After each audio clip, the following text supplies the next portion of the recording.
EMI-യിൽ ഒരു ഐഫോൺ വാങ്ങാൻ പ്ലാൻ ഇടുന്നുണ്ടെങ്കിൽ ആ ഒരു മണ്ടത്തരം കാണിക്കുന്നതിന് മുന്നേ ഈ വീഡിയോ കാണുക. റീസെന്റ് കണ്ടുവരുന്ന ഒരു വലിയ ട്രെൻഡാണ് എല്ലാവരും പോയി ഐഫോൺ വാങ്ങുന്നു. ഐഫോൺ വാങ്ങുന്നത് കൊണ്ട് തെറ്റൊന്നുമില്ല. പക്ഷെ മുഴുവൻ പണം കൊടുത്തൊരു ഐഫോൺ വാങ്ങാൻ പറ്റാത്തവർ പോലും മാസാവസാനം 3000-ഓ 4000-ഓ 5000-ഓ ലാഭിക്കാൻ പറ്റുന്നുണ്ടെങ്കിൽ EMI-ക്ക് പോയി ഐഫോൺ വാങ്ങുന്നു. ആൻഡ് കോമൺ ആയിട്ട് ഇപ്പോൾ പോപ്പുലർ ആയി വരുന്ന ഒരു ഫോൺ മോഡലാണ് ഐഫോൺ 15. ഇവർ ഈ ഫോൺ വാങ്ങുമ്പോൾ വിചാരിക്കുന്നത് 60,000 രൂപയ്ക്ക് ഐഫോൺ 15 കിട്ടുന്നുണ്ടല്ലോ, 12 മാസത്തെ നോ കോസ്റ്റ് EMI എടുക്കുവാണെങ്കിൽ മാസം 5000 രൂപ കൊടുത്താൽ പോരെ, അത് കൊടുക്കുന്നതിൽ എനിക്ക് വലിയ ബുദ്ധിമുട്ടൊന്നുമില്ലല്ലോ, പക്ഷെ എനിക്ക് ഒരു ഐഫോൺ കിട്ടുമല്ലോ. അവിടെയാണ് നിങ്ങൾക്ക് തെറ്റുപറ്റിയത്. ഫസ്റ്റ് ഓഫ് ഓൾ 2024 കഴിഞ്ഞ് 25 ആവാൻ പോകുന്ന ഈ ഒരു സമയത്ത് 60,000 രൂപ കൊടുത്തൊരു 60 ഹെർട്സ് ഡിസ്പ്ലേയുടെ ഫോൺ വാങ്ങുന്നത് തന്നെ ആനമണ്ടത്തരം. In display fingerprint scanner പോലും ഇല്ലാത്ത ഈ ഒരു OLED ഡിസ്പ്ലേ ഫോൺ എങ്ങാനും കയ്യിൽ നിന്ന് താഴെ വീണ് പൊട്ടിക്കഴിഞ്ഞാൽ ചെക്ക് ചെയ്യാം എത്ര രൂപയാണ് നിങ്ങൾക്ക് ചിലവ് വരാൻ പോകുന്നത്.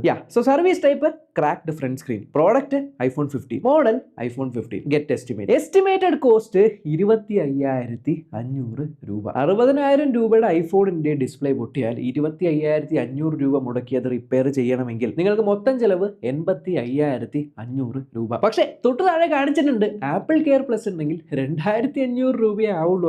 ശരിയാണല്ലോ, 25,000 രൂപ കൊടുക്കുന്നതിൽ എത്രയോ ഭേദമല്ലേ 2,500 രൂപ കൊടുക്കുന്നത്. എന്നാൽ പിന്നെ ആപ്പിൾ കെയർ പ്ലസ് എടുക്കാത്തതുകൊണ്ടാണ്.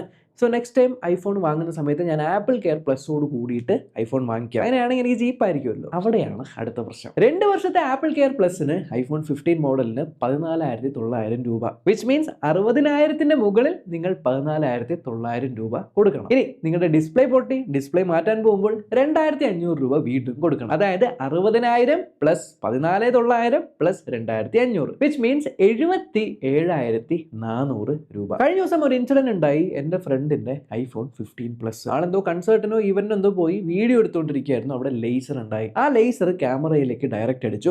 അതിനുശേഷം ഫോട്ടോസ് എടുക്കുമ്പോൾ ഇത്തരത്തിൽ വര വീഴുകയാണ്. സോ ഈ റിയർ ക്യാമറ റിപ്പയർ ചെയ്യണമെങ്കിൽ വെബ്സൈറ്റിൽ നോക്കിക്കഴിഞ്ഞാൽ കാണാം 14,900 ഇതിന്റെ റിപ്പയർ കോസ്റ്റ്. സപ്പോസ് 60,000 രൂപയ്ക്കാണ് ആ ഫോൺ മേടിച്ചിരുന്നതെങ്കിൽ ആപ്പിൾ കെയർ പ്ലസ് ഇല്ലാതെയാണെങ്കിൽ 14,900 കൊടുക്കുകയാണെങ്കിൽ 74,900 അത് റിപ്പയർ ചെയ്ത് കിട്ടും. പക്ഷേ 60,000 രൂപ കൊടുത്ത് വാങ്ങിയേക്കുന്ന ഫോണിൽ 14,900 രൂപ കൊടുത്ത് ആപ്പിൾ കെയർ പ്ലസ് എടുത്തിട്ടുണ്ടെങ്കിൽ വെറും 8,900 കൊടുത്തു കഴിഞ്ഞാൽ റിപ്പയർ ആയി കിട്ടുമെങ്കിലും ടോട്ടൽ ആഡ് ചെയ്യുമ്പോൾ 83,800 വരും. ലോജിക്കലി നോക്കുവാണെങ്കിൽ ആപ്പിൾ കെയർ പ്ലസ് ഇല്ലെങ്കിൽ നിങ്ങൾക്ക് 74,900 റിപ്പയർ ചെയ്ത് കിട്ടേണ്ട സാധനം ആപ്പിൾ കെയർ പ്ലസ് എടുത്തത് കൊണ്ട് അതിന് 83,900 കൊടുക്കേണ്ടി വന്നു. ഇത് കാണുമ്പോൾ ചിലപ്പോൾ ആപ്പിൾ കെയർ പ്ലസ് എടുത്തൊരു മണ്ടത്തരമാണെന്ന് വിചാരിക്കുമെങ്കിലും ബട്ട് ആപ്പിൾ കെയർ പ്ലസിൽ നിങ്ങൾക്ക് ഇപ്പോൾ ഒരു പ്രശ്നം വന്നു, സോൾവ് ആയി. ഈ 2 വർഷത്തിനുള്ളിൽ വീണ്ടും ഈ പ്രശ്നം വരുവാണെങ്കിൽ നിങ്ങൾക്ക് 8,900 കൊടുത്തു കഴിഞ്ഞാൽ സോൾവ് ആവും.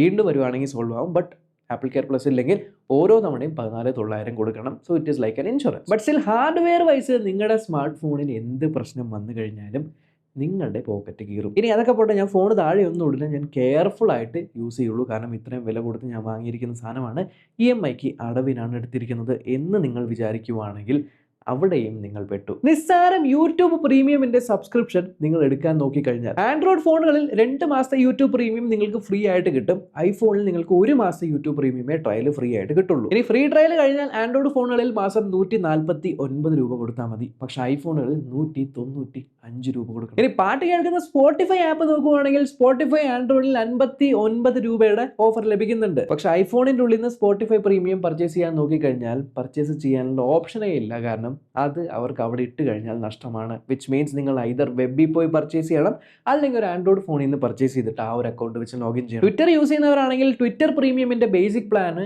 ആൻഡ്രോയിഡ് ഫോണുകളിൽ 390, ഐഫോണിൽ 399. എന്നിട്ട് നിങ്ങൾ GTA San Andreas game play സ്റ്റോറിൽ നിന്നും ആപ്പ് സ്റ്റോറിൽ നിന്നും ഡൗൺലോഡ് ചെയ്യാൻ നോക്കിയാൽ പ്ലേ സ്റ്റോറിൽ നിസ്സാരം 182 രൂപ, ആപ്പ് സ്റ്റോറിൽ അതിന് 699 രൂപ. ഇതൊക്കെ പ്രീമിയം സബ്സ്ക്രിപ്ഷൻ എടുക്കുന്നവർക്കുള്ള പ്രശ്നമല്ലേ, ഇതൊന്നും ഞങ്ങളെ ബാധിക്കില്ലല്ലോ എന്ന് വിചാരിക്കുകയാണെങ്കിൽ ഡെയിലി നിങ്ങൾ യൂസ് ചെയ്യുന്ന ആപ്ലിക്കേഷൻസെ ഊബർ ബുക്ക് ചെയ്യുവാണെങ്കിൽ പലപ്പോഴും ആൻഡ്രോയിഡ് ഫോണുകളിൽ കാണുന്നതിനേക്കാളും കൂടുതൽ റേറ്റ് ആയിരിക്കും ഐഫോണുകളിൽ. അതിപ്പോൾ ഊബർ ആയിക്കോട്ടെ, ഓല ആയിക്കോട്ടെ, സൊമാറ്റോ ആയിക്കോട്ടെ, സ്വിഗ്ഗി ആയിക്കോട്ടെ, സെപ്റ്റോ ആയിക്കോട്ടെ, ഏതൊരു ആപ്ലിക്കേഷനുകളും നിങ്ങൾ റിയൽ ടൈം കമ്പയർ ചെയ്യുവാണെന്നുണ്ടെങ്കിൽ മോസ്റ്റ് ഓഫ് ദ ടൈംസ് ഐഫോണിൽ എത്രയോ വില കൂടുതലാണ് ആൻഡ്രോയിഡ് ഫോണുകളെക്കാളും. അതായത് നിങ്ങൾ EMI-ക്ക് ഒരു ഐഫോൺ പോയി മേടിക്കുവാണെങ്കിൽ പോലും നിങ്ങളുടെ ഐഫോണിൻ്റെ റണ്ണിങ് കോസ്റ്റ് എന്ന് പറയുന്നത് ഒരു ആൻഡ്രോയിഡ് ഫോണിനേക്കാളും എത്രയോ കൂടുതലാണ്. ആൻഡ് പലപ്പോഴും EMI-യിൽ ഫോണുകൾ എടുക്കാൻ പോകുന്ന ആൾക്കാർക്ക് ഈ കാര്യങ്ങളൊന്നും തന്നെ അറിയില്ല. ഇനി ഇതൊക്കെ പോട്ടെ, ഇതൊക്കെ സഹിച്ചുകൊണ്ട് ഇത്രയും പണം മുടക്കി നിങ്ങളുടെ ഐഫോൺ 14-ഓ 15-ഓ എടുക്കുകയാണെങ്കിൽ ലോങ് സ്ക്രീൻഷോട്ട് എടുക്കാൻ പറ്റില്ല, ഓൾവേസ് ഓൺ ഡിസ്പ്ലേ ഇല്ല, ടെലിഫോട്ടോ ക്യാമറ ഇല്ല, smaller battery, fast charging charging ഇല്ല, ടാപ്പ് ആൻഡ് പേ അഥവാ NFC ഇല്ല, മൾട്ടി ടാസ്ക് ചെയ്യാനുള്ള സ്പ്ലിറ്റ് സ്ക്രീൻ ഇല്ല. ഞാൻ iPhone 16 ബാക്കിലുള്ള മോഡലുകൾ ഏതെങ്കിലുമാണ് നിങ്ങൾ എടുത്തിരിക്കുന്നതെങ്കിൽ നിങ്ങൾക്ക് യാതൊരു AI ഫീച്ചേഴ്സ് പോലും കിട്ടുകയില്ല. ഇത്രയും പണച്ചെലവുണ്ട് എന്ന് പലരും അറിയാതെ, ഇത്രയും ബുദ്ധിമുട്ടുകൾ ഉണ്ടാവും എന്ന് പോലും പലരും അറിയാതെ, ജസ്റ്റ് ഒരു പ്രസ്റ്റീജ് ഇഷ്യൂ, എല്ലാവരുടെയും കയ്യിൽ iPhone ഉണ്ട്, അപ്പോൾ എൻ്റെ കയ്യിലും ഒരു iPhone ഉണ്ടാവണം എന്നുള്ള ഒരു പിയർ പ്രഷർ വന്നതുകൊണ്ട് ഈ അടുത്ത് പല ആൾക്കാരും പോയി iPhone ഇത്തരത്തിൽ എടുക്കുന്നുണ്ട് without knowing the actual reality. So iPhone എടുക്കാൻ പ്ലാൻ ഇടുന്ന ഏതെങ്കിലും നിങ്ങളുടെ ചങ്ക ഉണ്ടെങ്കിൽ ഈ ഒരു വീഡിയോ ഒന്ന് അയച്ചു കൊടുക്കുക അവന്, എന്നിട്ട് അവനോട് തീരുമാനിക്കാൻ പറയുക EMIക്കൊക്കെ iPhone ഇപ്പോൾ എടുക്കണോ വേണ്ടയോ എന്ന്.